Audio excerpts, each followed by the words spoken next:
16일 새벽기도회에 오신 여러분을 환영하고 축복합니다. 오늘 우리가 함께 살펴볼 하나님의 말씀은 로마서 5장 6절에서 11절까지의 말씀입니다. 제가 읽어드리도록 하겠습니다. 우리가 아직 연약할 때에 기약대로 그리스도께서 경건하지 않은 자를 위하여 죽으셨도다. 의인을 위하여 죽는 자가 쉽지 않고 선인을 위하여 용감히 죽는 자가 혹 있거니와 우리가 아직 죄인 되었을 때에 그리스도께서 우리를 위하여 죽으심으로 하나님께서 우리에 대한 자기의 사랑을 확증하셨느니라. 그러면 이제 우리가 그의 피로 말미암아 의롭다 하심을 받았으니 더욱 그로 말미암아 진노하심에서 구원을 받을 것이니 곧 우리가 원수 되었을 때에 그의 아들의 죽으심으로 말미암아 하나님과 화목하게 되었은즉 화목하게 된 자로서는 더욱 그의 살아나심으로 말미암아 구원을 받을 것이니라. 그뿐 아니라 이제 우리로 화목하게 하신 우리 주 예수 그리스도로 말미암아 하나님 안에서 또한 즐거워하느니라. 아멘. 우리는 어제는 성금요일로 보내었습니다. 예수님께서 십자가에 박히시고 죽으신 날이죠. 그리고 이어진 오늘 토요일은 침묵의 날입니다. 고난주간을 보내고 부활주일을 하루 앞두고 있는 우리는 예수 그리스도의 죽으심과 십자가를 묵상하는 그런 날이 되어져야 할 것입니다. 그리고 그뿐만 아니라 우리를 사랑하시는 그 하나님의 사랑에 대해서도 깊이 묵상하시는 날 되시기를 소망합니다. 사랑하는 성도 여러분, 우리를 향한 하나님의 사랑을 우리는 어떻게 알 수 있습니까? 일반적으로 우리가 사랑이라는 것을 정의할 때 우리는 감정적인 면을 가장 많이 이야기합니다. 사랑이라는 감정, 그리고 그 감정으로 인하여 생겨지는 또 다른 감정들에 대해서 많이 이야기를 하죠. 그리고 사랑이라는 그 감정이 수반될 때 우리는 행동의 변화가 일어나게 됩니다. 물론 반대인 경우도 있습니다. 그리고 또한 사람들은 누군가를 위해서 한 행동을 보면서 아, 이것이 사랑이구나. 이것은 사랑일 수밖에 없다라고 말하기도 합니다. 자, 그렇다면 우리는 어떻게 하나님의 사랑을 알 수 있을까요? 하나님이 우리를 사랑하시는 것을 어떻게 우리는 알 수 있는 것입니까?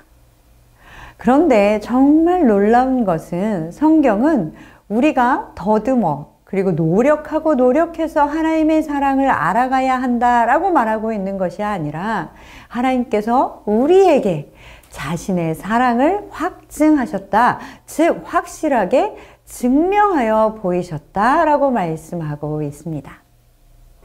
하나님께서 우리에게 자신의 사랑을 확증하셨다는 이 사실이 얼마나 놀라운 사실입니까?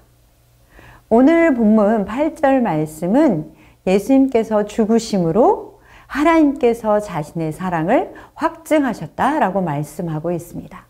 자, 그렇다면 우리에게 자신의 사랑을 확증하신 예수님의 죽으심은 어떤 죽으심인지 먼저 살펴보도록 하겠습니다. 첫 번째, 오늘 말씀은 예수 그리스도의 죽으심은 이미 약속된 것이었다라고 말씀하고 있습니다. 6절에는 기약대로라고 말씀하고 있는데 하나님이 말씀하신 대로 그 정확한 때에 바로 그 때에 우리에게 약속대로 구원의 길을 마련하여 주셨습니다. 그 약속을 성취하기 위해 예수님께서는 십자가에서 죽으셨습니다.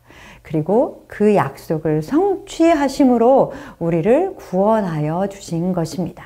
이것이 바로 하나님의 사랑을 우리에게 보여줍니다. 또한 두 번째로 예수 그리스도의 죽으심은 나의 공로가 아니다라는 것입니다. 6절의 말씀은 아직 우리가 연약할 때에 기약대로 그리스도께서 경건하지 않은 자를 위하여 죽으셨다라고 말씀하고 있습니다. 또한 오늘 본문 8절에는 우리가 아직 죄인 되었을 때에 그리스도께서 우리를 위하여 죽으셨다라고 말씀하고 있습니다. 연약하고 경건하지 않은 죄인을 위해 죽으신 것입니다. 위대한 사람이나 아주 훌륭한 업적을 세운 사람을 위해서도 우리는 대신하여 죽을 마음조차 먹을 수 없습니다.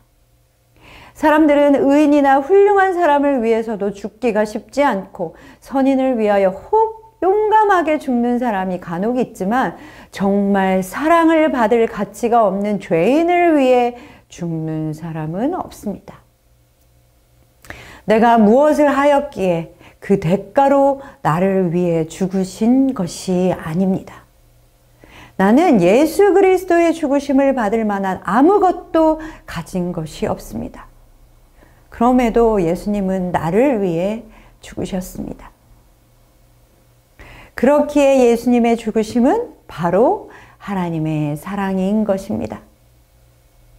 그것은 무엇을 의미하냐? 우리의 공로가 아니고 내가 연약하고 심지어는 내가 죄인일 때 나를 위해 죽으신 것은 하나님의 사랑이 아니고는 설명될 수 없다라는 것입니다. 그렇기에 그것이야말로 하나님이 나를 사랑하신 것에 대한 확증인 것입니다. 하나님이 나를 사랑하고 계신 것을 확실하게 증명하여 주신 것입니다. 그렇기에 우리는 그 사랑을 부인할 수 없습니다. 하나님이신 예수님이 우리를 위해 죽으셨습니다. 그리고 우리는 그 대가로 구원을 받았습니다. 이것이 바로 하나님의 사랑이며 바로 하나님이 우리에게 보여주신 사랑의 절정이며 완성인 것입니다. 자, 이렇게 예수 그리스도의 죽으심으로 구원받은 사람들은 어떤 존재가 되었습니까? 구원받은 자들에게는 어떤 변화가 일어나게 되는 것입니까? 먼저 우리는 예수 그리스도의 보혈의 공로로 인하여 의롭다함을 받았습니다. 나의 신분이 바뀌어 버린 것인 거죠.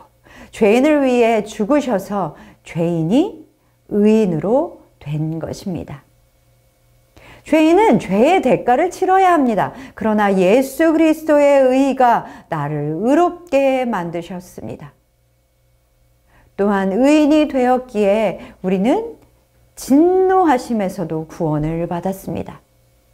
세상에서도 죄를 지으면 그에 합당한 죄값을 치러야 하는 것이 마땅합니다. 그렇기에 우리는 하나님의 진노를 받을 수밖에 없는 존재였습니다. 그러나 예수님으로 인하여 구원을 받았으므로 진노하심에서 구원을 받았습니다. 그 내가 받아야 하는 그 모든 진노를 예수님께서 고스란히 한 몸으로 다 받으셨습니다. 유월절 어린 양의 피로 하나님의 심판과 죽음이 넘어간 것처럼 우리는 하나님의 진노하심에서 구원받았습니다. 또한 우리에게는 어떤 변화가 일어났습니까? 우리가 예수 그리스도의 죽으심으로 구원받아 우리는 하나님과 화목하게 되었습니다. 우리가 죄인일 때는 하나님과 우리는 원수의 관계였습니다. 우리는 하나님의 뜻과는 반대로 살아왔습니다. 죄로 말미암아 하나님과의 관계가 단절되어 버린 것입니다. 아담과 하와가 선악과를 따먹고 범죄한 후에 에덴 동산에서 쫓겨나게 되었던 것을 기억하십니까? 죄인은 하나님과 교제할 수 없기 때문에 그렇습니다. 하나님은 죄와 함께 거하실 수 있는 분이 아닙니다.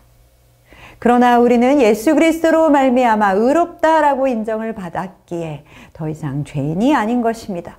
로마서 5장 1절에는 예수 그리스도로 말미암아 하나님과 화평을 누리자라고 말씀하고 있습니다.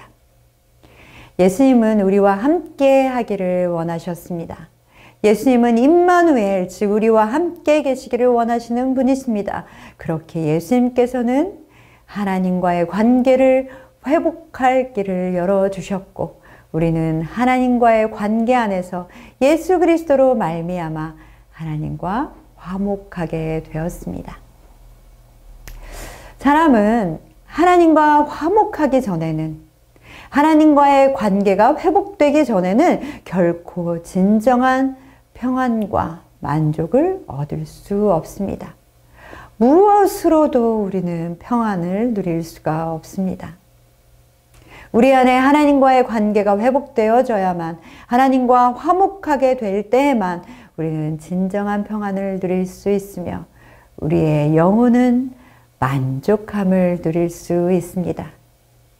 그렇기에 하나님과 화목하게 된 자들만이 하나님을 즐거워할 수 있는 것입니다.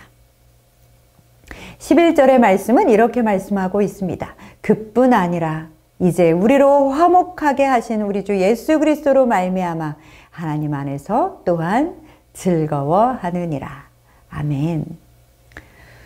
하나님의 참된 사랑은 우리의 조건과 상관없이 우리를 용서하셨습니다. 우리가 아직 연약할 때에, 우리가 죄인 되었을 때에, 우리가 아직 하나님과 원수 되었을 때에 예수님이 우리를 위해 죽으셨습니다. 이것은 세상의 이치로는 성립될 수 없는 것들입니다. 이 놀라운 사랑을 경험한 사람들이 어찌 하나님 안에서 즐거워하지 않을 수 있겠습니까? 이것이 바로 하나님께서 우리에게 기대하시는 우리의 삶의 모습입니다. 그렇다면 무엇이 하나님 안에서 즐거워하는 삶이겠습니까? 어떻게 사는 것이 하나님 안에서 즐거워하면서 사는 삶일까요? 하나님 안에서 즐거워하다라는 말은 원어로 한다면 자랑한다라는 것입니다. 사랑하는 성도 여러분, 여러분은 무엇을 자랑하며 살아가고 계십니까? 네, 우리는 마땅히 나를 자랑할 것이 아니라 나의 어떠함을 드러내는 것이 아니라 우리를 구원하신 예수 그리스도를 자랑하는 삶을 살아가야 합니다. 시편 105편 3절의 말씀은 그의 거룩한 이름을 자랑하라. 여호와를 구하는 자들은 마음이 즐거울지로다 라고 말씀하고 있습니다. 예수 그리스도를 자랑하는 삶이란 나의 연약함을 드러내고 하나님의 강하심을 높이는 삶입니다. 나의 부족함을 인정하고 하나님의 도우심을 구하는 삶입니다. 내가 하나님의 도우심이 필요한 존재임을 인정할 때 하나님의 하나님 되심이 드러날 수 있는 것입니다. 또한 그렇기에 나의 연약함과 부족함을 알기에 우리는 다른 사람들을 섬기며 살아갈 수 있게 되는 것입니다. 그것을 다른 말로 하면 하나님을 높이고 하나님을 찬양하며 하나님께 영광을 돌려드리는 삶인 것입니다. 사랑하는 성도 여러분, 우리는 예수 그리스도의 죽으심으로 구원받았다라는 사실이 우리 안에 분명할 때 우리는 하나님이 주시는 진정한 만족과 평안과 기쁨을 누릴 수 있습니다. 그리스도인들은 5장 1절의 말씀과 같이 그리스도를 믿음으로 하나님 안에서 의로워지고 하나님과 화평케 된 사람입니다. 하나님 안에서 평안을 누리시며 하나님을 즐거워하는 삶, 하나님을 자랑하는 삶을 살아가시는 여러분 되시기를 소망합니다. 늘 하나님의 영광을 구하며 하나님께 영광을 돌려드리시는 여러분 되시기를 소망합니다. 예수님께서 부활하심으로 우리는 구원을 받았습니다. 사랑하고 축복합니다. 오늘 우리 공동체를 새롭게 하는 도전은 나의 이웃과 나의 지인들에게 예수님을 한 가지씩 자랑하기입니다. 오늘도 예수님을 자랑하시며 즐거워하시는 날 되시기를 소망합니다. 사랑하고 축복합니다.